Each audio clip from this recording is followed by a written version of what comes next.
A controversial journey across the Channel, the Bayeux Tapestries arrived in London for an extraordinary exhibition. A work of art should be on display, and this is the moment for it to be on show for the British public. I think there are many people who will come to see the tapestry from all over the world, since it's quite easy to get to London. And I think that for young people in the UK, school groups, it's something in the history books. They tell the story of the Bayeux Tapestry. The UK had requested this precious artefact unsuccessfully a number of times in the past. Then the team in Bayeux decided to launch an ambitious plan that would see the tapestry displayed in optimal conditions.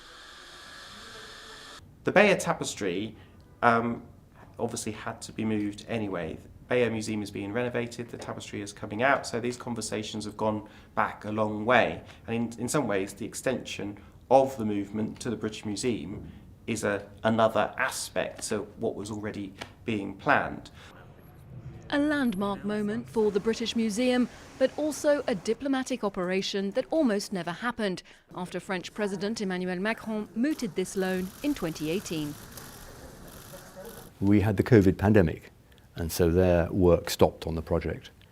Then, frankly, we went through a difficult period in UK-French political relations, the differences over Brexit, other issues, and I think that was never the right atmosphere in which to pursue what is a project of trust and confidence. It's not always been the case, but in the end, the UK is a trusted partner, to the point where we're lending them a national treasure. We've rebuilt ties, and that's why it's happening now and not before. Once the technology was in place to transport the tapestry with minimal risks, this 11th century relic got the green light to travel to London. Yet while the debate over the movement of precious artefacts continues, the loan itself has been hailed as a striking example of soft power within the cultural sphere.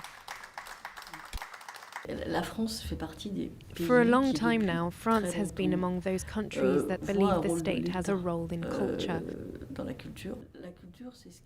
Culture resonates with people. It speaks to their hearts, to their personal experiences. So it's more than just a tool, it's very important. It connects civilizations.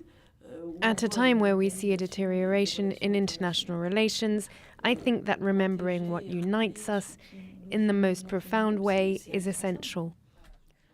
As for the anonymous craftspeople who stitched the tapestry, recent research suggests it could be returning to familiar territory. I think it's sort of a wonderful bookend to its creation, almost, because it's thought to have been made in England and then obviously at some unknown point in its history to have travelled over to Normandy. So the fact that it's now coming back, as it were, just feels like a kind of beautiful cyclical moment in its long life cycle.